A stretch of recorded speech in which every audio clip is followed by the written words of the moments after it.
Thank you very much for watching today's video on the stock issues. This is our lecture series video number 1, probably the most important video for newcomers. It's about the stock issues. Very important for everyone to know this.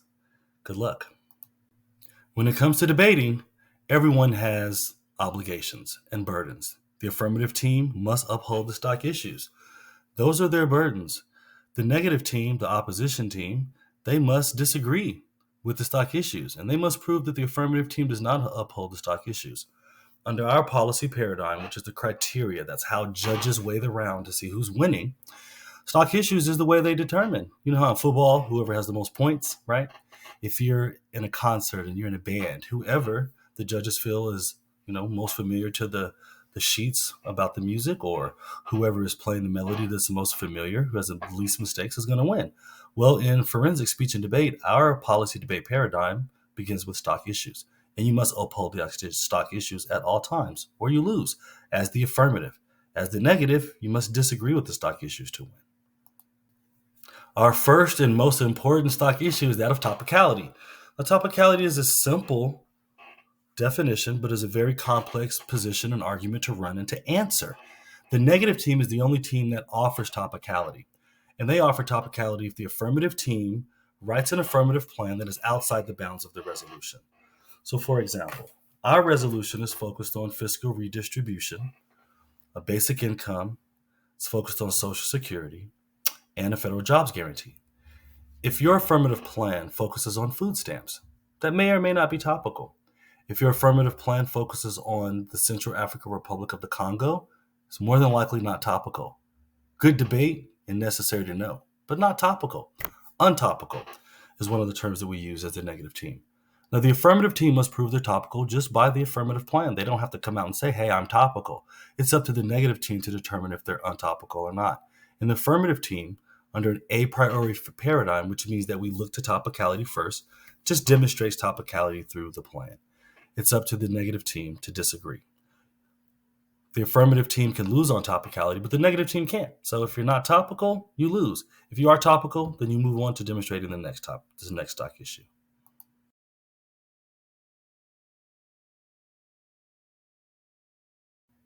After topicality, the next stock issue is that of harms. Now, harms means there is a problem in the status quo, the current system, the way we do business, the way we live our lives, the way we experience policy on a social and economic and a policy basis, right? So the harms have to be significant. And the affirmative team can't just come out and say, well, we're going to do all this in the world without first demonstrating that there is a necessity for it, that there is a need. And so they have to demonstrate that through harms. Usually an affirmative plan has 3 to 5 harms. Sometimes they have 3, sometimes they have 4. I would recommend when you first start as a novice that you have at least 3 harms that you know that you're able to demonstrate. And that's just 3 problems, 3 distinct problems. So for example, under our current topic, one of the harms, and an example of a harm could be poverty, is that there's too much poverty in the United States, right? Another example could be that corporations need a more consistent way to be able to determine what revenue they have. And what better way for them to do this than to have a universal basic income?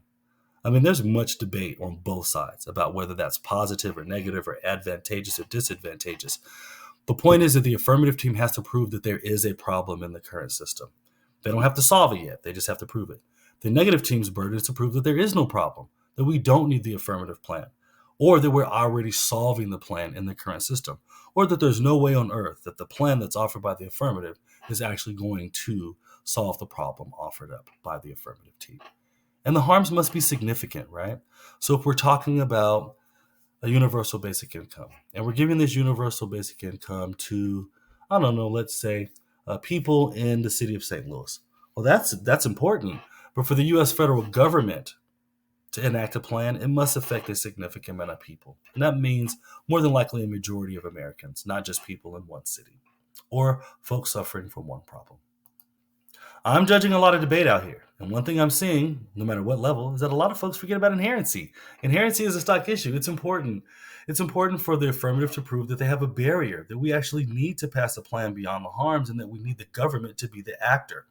There are generally 3 types of inherency. We'll talk about 2 today. The first is a structural barrier.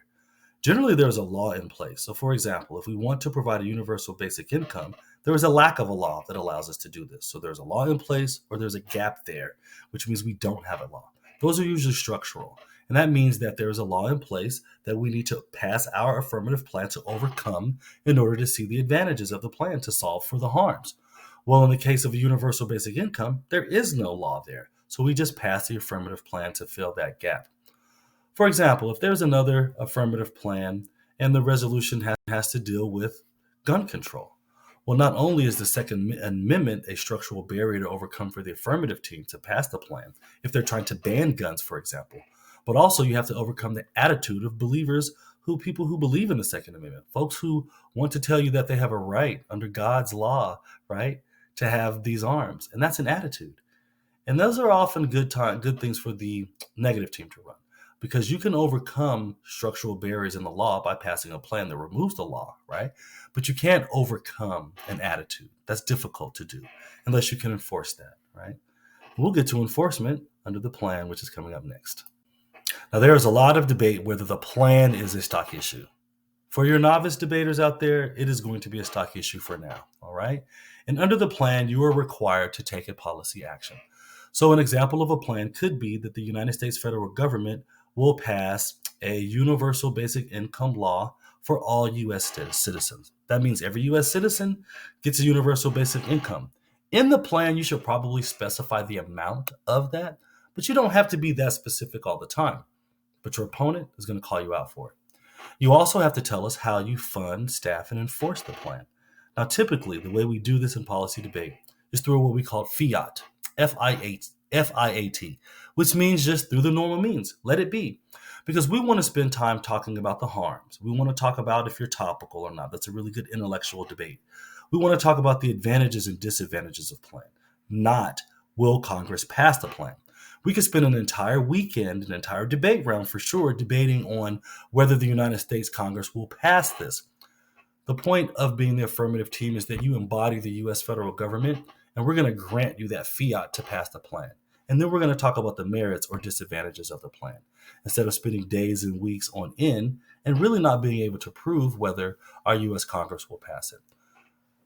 The plan also has to be as specific as possible. And if it's not specific, you may get fiat abuse positions run against you. You may get a vagueness position run against you by the negative team. If the negative team proves that the plan actually causes more problems or that the plan is vague, then they may win. Otherwise, we just grant the plan and we move on to talk about more things that have to do with solving the problem, which is when we get to solvency.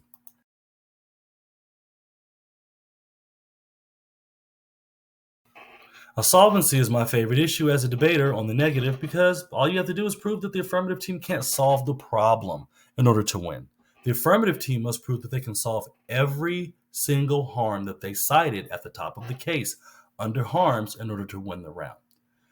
Not only do you have to have evidence saying that you can solve the harms, but you have to have an author advocate under my paradigm. Now, you may receive another judge that says something different, but for Greenhouse Forensics, you need to make sure that the authors that you are citing in your evidence, these are published sources that you're going to get from the internet, you need to make sure that those authors say that the plan that you're passing is going to solve the problems you cited, right? You cannot have an author that says, oh, we're going to solve these problems, but the plan is something completely different, right, than you're citing in your affirmative case.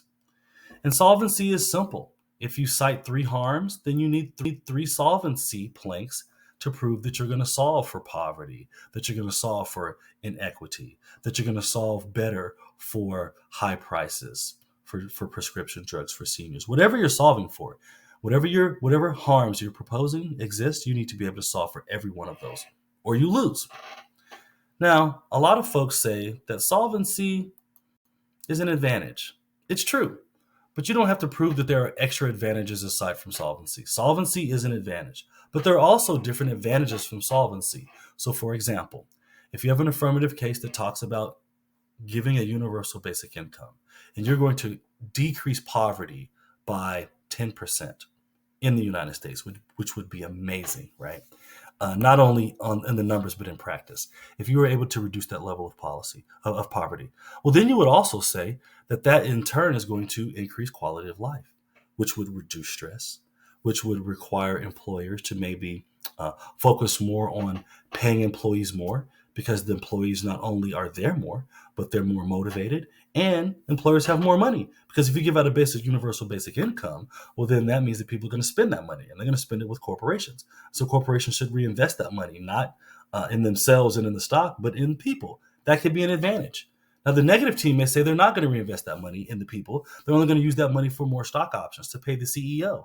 And herein lies the debate on everything, right? So everything that the affirmative is offering, the negative team needs to refute and disagree with in the form of the stock issues, right? And you need to do it in the order that is presented by the affirmative. So when you answer the affirmative's case, you don't start on the advantages and the stock issues. You begin with topicality, and the negative asks yourself, is this a topical case? If it is, you just move on. If it's not, you run a very structured topicality position in your speech, as well as other positions that will allow you to prove that the affirmative plan is more disadvantageous, causes more problems than we are living with today, or that you have a better way to do it that solves even better than the affirmative team. So this has been our first lecture on stock issues. Hopefully I'll get better. I think the thing with me looking down is I'm not looking at a script, I'm looking at my screen, right? So either I'll delete my own face and you can just hear my voice, or I'll find a better way to make it as though I'm talking to you and I'm not reading off of something, but I'm just looking at the prompt here. Okay, this is where we're going to start. It's going to be difficult to learn the stock issues, to memorize them. You have to have them memorized in order to win. If you just look at what the words mean simply, and just kind of relax and take a step back, solvency and plan and topicality and inherency, really, when you look at it, are pretty simple. Harms sometimes can be confusing, but once you get it down and you understand that you have to demonstrate there's a problem first, well, harm shouldn't be an issue for you. Inherency can be a little difficult, and anything can be difficult if you're new or if you don't practice. So we're going to get better at this. We're going to understand all these stock issues. Our next video is about how to write an affirmative case. See you soon. Good luck.